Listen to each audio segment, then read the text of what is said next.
That particular day when my stepbrother crossed a boundary I never anticipated we would reach transformed into the most thrilling and unforgettable experience of my life. Even now, every detail remains vividly imprinted in my memory as if it occurred just yesterday. It was a Saturday afternoon, and sunlight streamed through the partially drawn blinds, casting a gentle, warm glow on the wooden countertops. I was seated at the kitchen table, absent-mindedly scrolling through my phone while the soft hum of the refrigerator filled the background. It had been a leisurely day, with my father and his new wife, Melissa, out visiting friends, leaving me alone in the house with my stepbrother, Caleb. Caleb and I had never been particularly close, despite sharing the same roof for the past 2 years. We had always maintained a certain distance. It wasn't that we disliked each other, but rather that we simply did not connect. He was the extroverted type, often surrounded by friends, while I preferred solitude.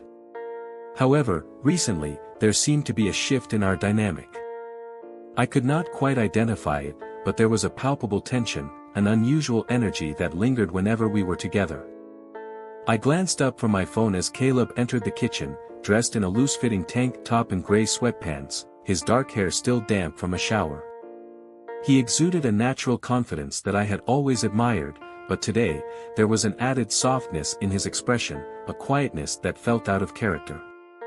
"Hey," he said, reaching for a glass from the cabinet. His tone was casual, yet there was a gravity to it that made me hesitate. "Hey," I responded, putting my phone down. "What's up?" He shrugged, filling the glass with water from the tap. "Not much, just needed a break from my room. It's too quiet in there." I nodded, observing as he leaned against the counter, sipping his water. There was something about his relaxed demeanor that caused my heart to race, and I quickly averted my gaze, hoping he had not noticed my lingering stare. "Where's Melissa and Dad?" he inquired, breaking the silence. "Still out." I responded that they had mentioned they would return late. Caleb nodded, a slight smile forming on his lips. "So, it's just the two of us, then?" he inquired. "Yes," I replied, my voice softer than I had intended. For a brief moment, silence enveloped us, thick and heavy yet not uncomfortable, as if we were both anticipating something, though neither of us could articulate what it was. Caleb placed his glass on the counter and approached the table, pulling out a chair to sit across from me. Our eyes locked, and I experienced an unexpected surge of electricity. It was not the first time I had felt this sensation, but it was the first time I could not dismiss it. "You've been acting a bit strange lately," he remarked, his tone light yet inquisitive. I frowned, taken aback. "What do you mean?" He shrugged, reclining in his chair. "I don't know, you seem quieter than usual, and you avoid me sometimes." "I'm not avoiding you," I replied hastily, though the words felt insincere even as I spoke them. Caleb raised an eyebrow, a playful smile dancing at the corners of his mouth. "Really? Because it certainly feels that way." I opened my mouth to protest, but the reality was that he was not entirely mistaken. I had indeed been keeping my distance. I was unsure of the reason, perhaps it was the way his presence filled the room or how my heart raced in his company. Whatever the cause, it frightened me, and the simplest way to cope was to steer clear of him altogether. "I've just been busy," I finally said, though we both recognized it was not a convincing excuse. "Busy doing what?" he asked, his tone teasing but his gaze earnest. I shrugged, casting my eyes down to the table. "Stuff." Caleb chuckled softly, the sound warm and inviting. "You're not very good at lying, you know." A flush crept up my neck and into my cheeks. "I'm not lying." "Sure," he replied, his smile broadening. "Whatever you say." There was a pause, and when I looked up, Caleb was still observing me, his eyes searching mine. The intensity of his gaze made my stomach flutter, prompting me to quickly avert my eyes, focusing instead on the grain of the wooden table. "You don't have to be so nervous." After a brief pause, he spoke, his voice now softer. "I'm not nervous," I lied, though my trembling hands revealed the truth. "Okay," he replied, his tone gentle yet skeptical. He rose from his seat, approached the refrigerator, and retrieved a soda. "Want one?" he inquired, holding it up. "Sure," I responded, appreciating the diversion. He tossed the can to me, and I caught it awkwardly, the chill of the metal sending a shiver through my fingers. Caleb opened his own can and took a long sip, leaning against the counter while observing me. I could feel his gaze, and it required all my strength not to fidget under it. Then he set his can down and asked, "What's really going on?" His tone and expression suggested he was aware of something I was not. I hesitated, uncertain of how to respond. The truth was, I was confused. All I sensed was a change in our dynamic, and it frightened me. "I don't know," I finally admitted, my voice barely above a whisper. Caleb's playful demeanor shifted as he frowned. "Hey," he said gently, "it's okay. You don't have to talk about it if you don't want to." I nodded, thankful for his compassion, yet even as I sipped my soda and avoided his gaze, I couldn't shake the feeling that something had altered between us. Caleb refrained from pressing the issue further, although his gaze lingered a bit longer than usual. He leaned against the counter, his soda can resting in his hand, his eyes lost in thought as he stared into space. I sensed a subtle but undeniable shift in the atmosphere. While we had shared quiet moments before, this one felt distinctly charged. As if the silence was attempting to convey something unspoken. Finally, Caleb broke the stillness, asking, "What's for dinner?" "I'm starving." I laughed, relieved by the change in topic. "I don't know, Melissa left some things in the fridge. We could make something together," he suggested, raising an eyebrow playfully. There was an underlying tension, something unexpressed that caused my chest to constrict. "Sure," I replied, rising and making my way to the refrigerator. I opened the door and glanced inside, searching the shelves for ideas. "We have chicken and some vegetables, perhaps we can prepare a stir-fry." Caleb nodded, placing his soda on the counter. "Sounds good to me." I retrieved the ingredients and placed them on the counter, while Caleb fetched a cutting board and a knife.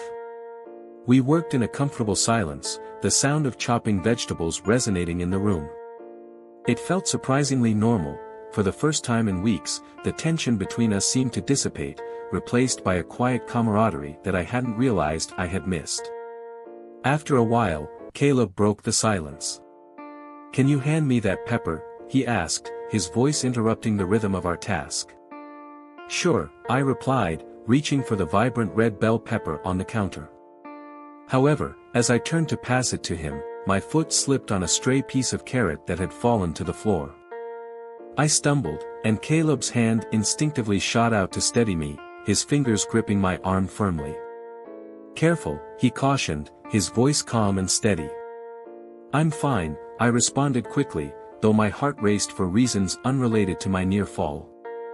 His hand lingered on my arm a moment longer than necessary before he released it, and I felt the absence of his touch like a physical ache. "Perhaps we should add, clean as you go, to the list," Caleb joked, his familiar playful grin returning. "Maybe," I muttered, turning back to the cutting board and concentrating intently on slicing the pepper. Yet, my hands trembled, and I sensed Caleb's gaze on me, observing and waiting. "You're quiet again," he remarked after a moment. "What's going on in that head of yours?" "Nothing," I replied too quickly. Caleb chuckled softly. "You're a terrible liar, you know that." I remained silent, focusing on the vegetables before me, but Caleb was determined not to let it slide this time. He set his knife down and moved to stand beside me, his presence warm. An overwhelming sense of anticipation filled the air. I could feel it, and I sensed he did too. "Hey," he said softly, his voice barely above a whisper. "Look at me."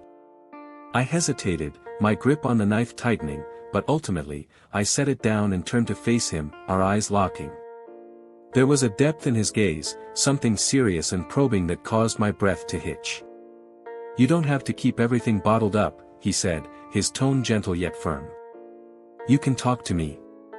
I swallowed hard, my thoughts racing. I yearned to share my feelings.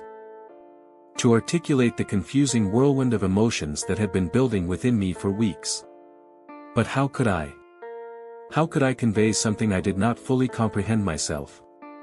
It's nothing, I replied again, though my voice faltered on the last word. Caleb frowned, his brows furrowing in concern. It doesn't seem like nothing, he countered. It's just. I don't know, I admitted, my voice barely a whisper. Things feel different lately between us. Caleb did not respond immediately. Instead, he reached out, his hand brushing lightly against mine where it rested on the counter. The contact was fleeting, barely more than a whisper, yet it sent a surge of electricity through me. They do, he confessed quietly, and I don't know what to do with that. His honesty took me by surprise, leaving me momentarily speechless. For so long, I had believed I was the only one experiencing this, the only one wrestling with the unspoken tension that lingered between us. But hearing him articulate it made me realize I was not alone in this struggle. What if we did nothing? I asked, my voice trembling. What if we just ignored it? Caleb's lips formed a small, sorrowful smile. Do you think we can? He replied. I remained silent, uncertain of how to answer. Ignoring it seemed simpler, safer, yet the way Caleb was looking at me, his eyes dark and intent, made it clear that pretending was no longer an option. The tension between us was tangible, something we could not dismiss or hide away, it was real and intensifying with each passing moment.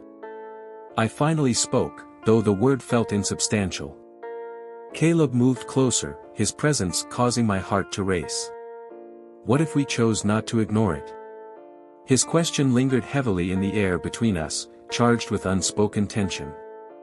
I found myself unable to look away, paralyzed, breathless. The room seemed to shrink, the distance between us diminishing until only he remained, his essence permeating every thought in my mind. I don't know, I whispered, my voice barely rising above a murmur. Caleb's expression softened as he reached out once more, his fingers lightly brushing against mine. This time, I did not withdraw, I could not. His touch was grounding, stabilizing, and for the first time in weeks, I felt a sense of relief wash over me. It's okay, he said gently. We don't need to have all the answers right now. I nodded, my throat constricted with emotion. For a brief moment, we stood in silence, the soft ticking of the kitchen clock providing a backdrop to our shared stillness. Caleb's hand remained on mine, warm and reassuring, and I experienced an unexpected tranquility. Whatever was unfolding between us did not require immediate resolution, we could navigate it one moment at a time. I could still feel the lingering warmth of his hand where it had rested on mine. It was a simple gesture, yet it spread through me like fire beneath my skin. We turned our attention back to the food, attempting to maintain a facade of normalcy. Caleb resumed chopping vegetables while I reached for the skillet, placing it on the stove and adjusting the heat to medium.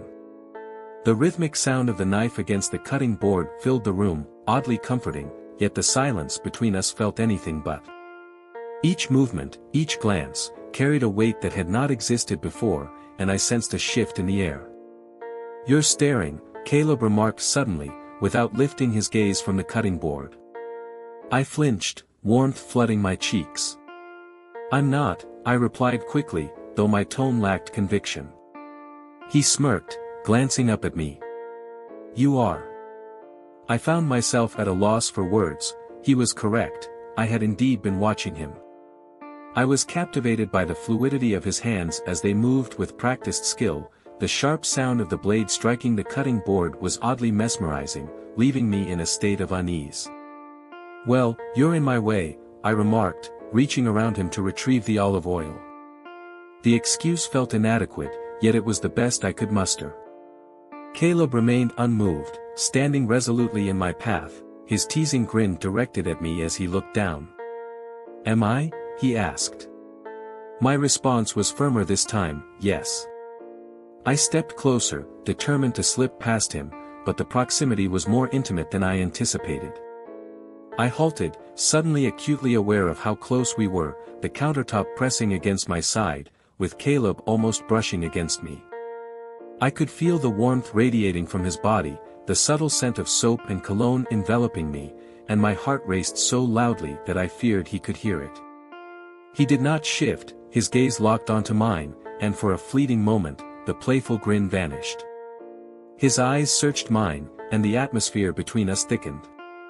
My breath caught, my mind racing for words, yet none came. "Jake," he said softly, his voice low and steady, "why are we like this?" I blinked, taken aback by his inquiry. "Like what?" I asked. He gestured between us, "It feels as if there's something here, something we're both too afraid to articulate." His words struck me like a blow, he was right. There had been an undeniable tension building between us for weeks, but hearing him voice it made it all the more tangible, and I was at a loss for how to respond. "I don't know what you mean," I replied, though my voice trembled, a blatant falsehood we both recognized. Caleb sighed, running a hand through his hair. "Yes, you do." The skillet on the stove began to sizzle as the oil heated, but neither of us moved to address it. The world around us faded, leaving just the two of us in the charged silence of the kitchen. "Caleb," I began, but he interrupted me. He softly urged, "Don't try to pretend this isn't happening." I opened my mouth to protest, but the words faltered as he stepped closer, his gaze fixed on mine. My back pressed against the counter, and I realized too late that I had no escape. Although he wasn't physically touching, his presence was suffocating, making it difficult to breathe. Then he asked, "You feel it too, don't you?" His voice was barely a whisper. I swallowed hard, my throat dry. "I don't know." "Yes, you do," he insisted, his tone firm yet gentle. "You're just scared." He was right, fear coursed through me, fear of what this meant, fear of the consequences of crossing that line, fear of my racing heart and chaotic thoughts. But more than anything, I was afraid of how much I desired this, how much I desired him. I began, but my voice faded. Caleb hesitated for a moment before gently brushing his fingers against my cheek. The touch was soft and tentative, sending a jolt of electricity through me. My breath caught as I gazed up at him, frozen and unable to think. "It's okay," he said quietly. "You don't have to say anything." Then, before I could intervene or stop myself, he leaned in. The kiss began gently, a soft press of lips that felt more like a question than a statement. My mind screamed for me to stop, to push him away, to declare this was wrong, but my body betrayed me. I leaned into him, gripping the edge of the counter for support as the world around me shifted. Caleb's hand moved to my jaw, tilting my head slightly to deepen the kiss. I let out a soft, involuntary sound, which seemed to encourage him. The kiss intensified, becoming more urgent and insistent. His other hand found my hip, pulling me closer, and I felt my resolve disintegrate. It was chaotic and overwhelming, a whirlwind of emotions and sensations that left me breathless. I was lost, unsure of what I was doing or how to process the intensity of it all. I was indifferent to everything else, all that mattered was him. The warmth of his touch, the pressure of his lips, and the way he ignited a fire within me consumed my thoughts. When we finally separated, both of us were breathing heavily, our foreheads resting against one another as we attempted to regain our composure. My hands clutched the counter, knuckles turning white, and I felt as though I might collapse if I released my grip. "What are we doing?" I whispered, my voice trembling, unaware that this was merely the beginning.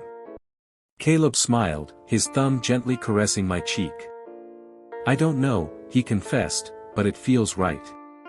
His words enveloped me in warmth, and for the first time, the tension in my chest began to dissipate. Perhaps he was correct, perhaps this was not something we needed to resolve immediately. Perhaps it was sufficient to simply experience the moment. Yet, as I gazed into his eyes, a persistent voice in my mind reminded me that this was not straightforward, that we could not disregard or pretend this did not matter. We had crossed a threshold, and there was no turning back, leaving me uncertain of what that entailed. Caleb's hand remained on my cheek, his gentle touch anchoring me as I struggled to comprehend the whirlwind of emotions within me. My heart raced, my thoughts spiraled. But for the first time, I did not wish to flee from it. I did not want to escape from him. "You're overthinking," Caleb said softly, his voice drawing me back to the present. A faint smile played on his lips as his hand moved from my cheek to rest on the counter beside me. "Stop thinking." "I can't help it," I murmured, my voice barely above a whisper. "This is insane." He chuckled, a warm sound that sent a shiver down my spine. "Maybe it is, but does it feel wrong?" I hesitated, my gaze falling to the space between us. The truth was, it did not feel wrong. It should have, but it didn't. Being this close to him, feeling his warmth and touch, was terrifying, exhilarating, and overwhelming, but not wrong. "I don't know," I admitted, my voice trembling. "I don't know how to." Caleb nodded, his expression softening. "That's all right," he said gently. "You don't have to figure it out right now."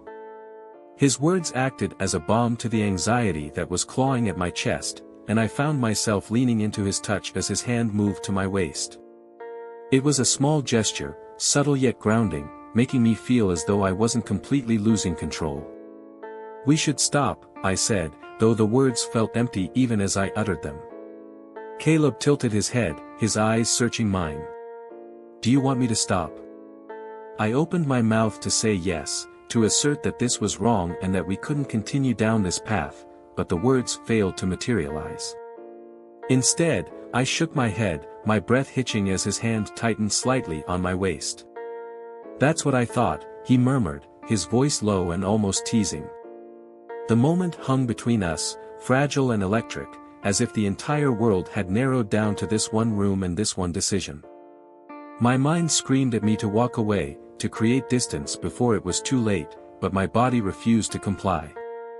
I was rooted in place, drawn to him like a moth to a flame.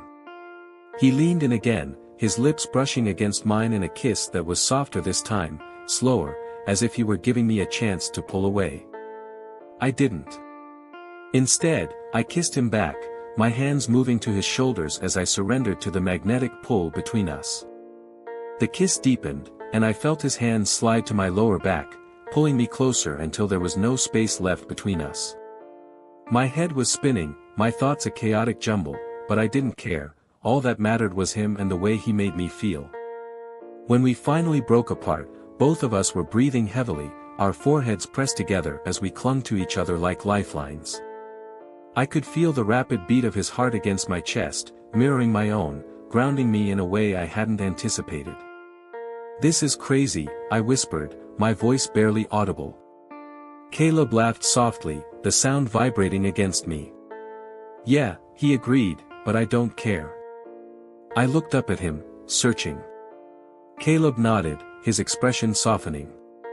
"That's all right," he said gently.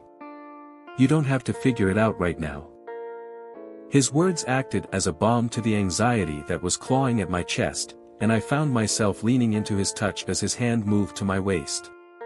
It was a small gesture, subtle yet grounding, making me feel as though I wasn't completely losing control. "We should stop," I said, though the words felt empty even as I uttered them. Caleb tilted his head, his eyes searching mine.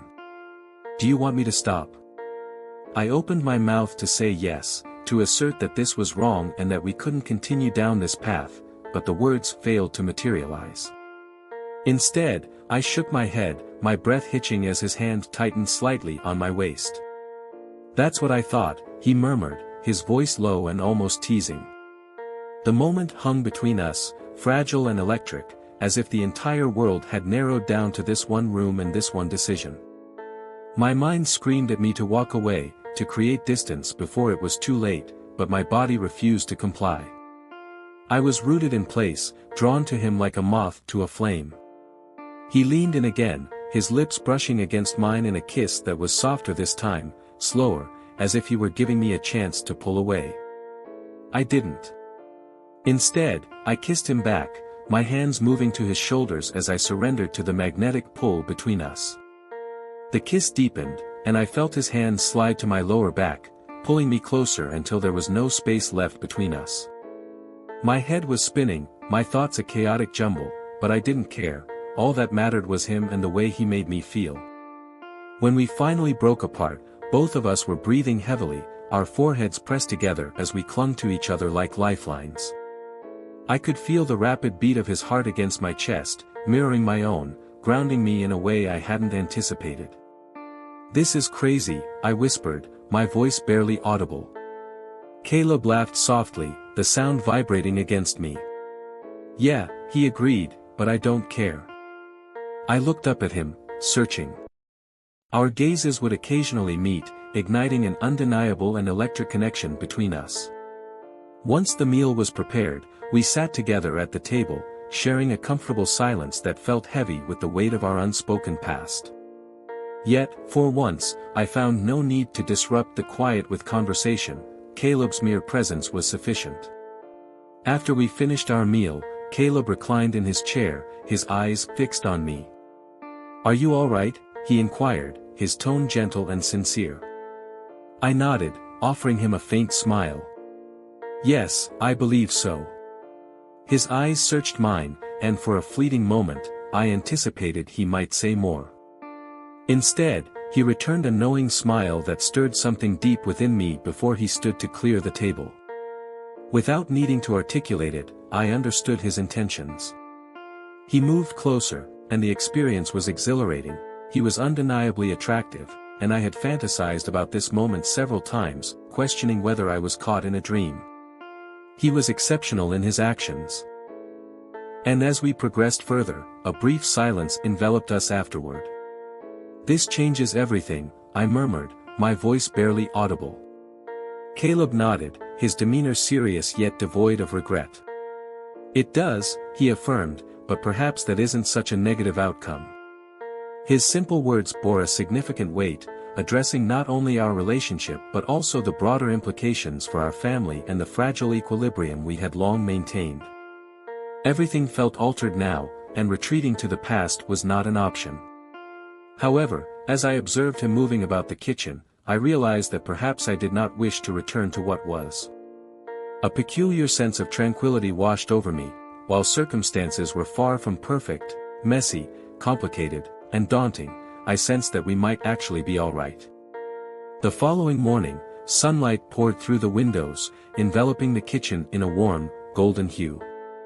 I sat at the table, cradling a mug of coffee, the warmth radiating into my hands as I sought to center myself in the moment.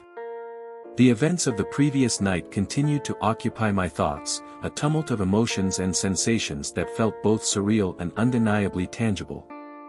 Caleb entered the room, his hair tousled from sleep, dressed in a worn t-shirt and sweatpants.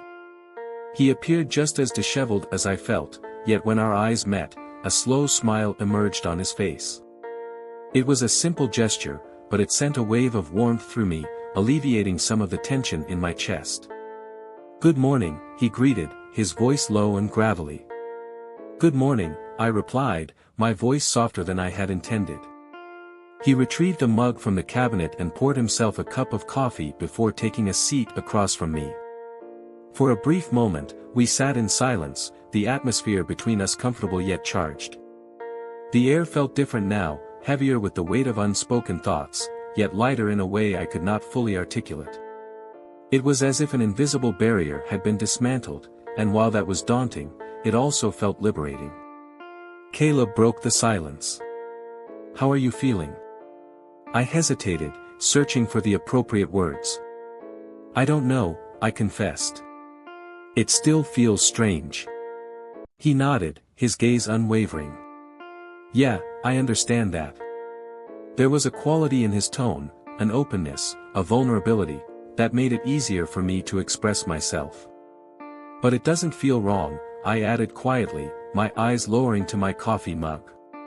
Caleb reached across the table, his fingers lightly brushing against mine.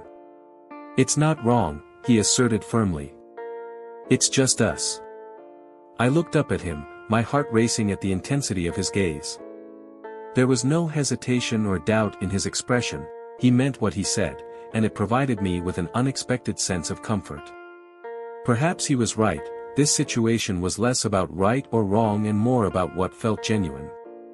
We should probably figure out what this means.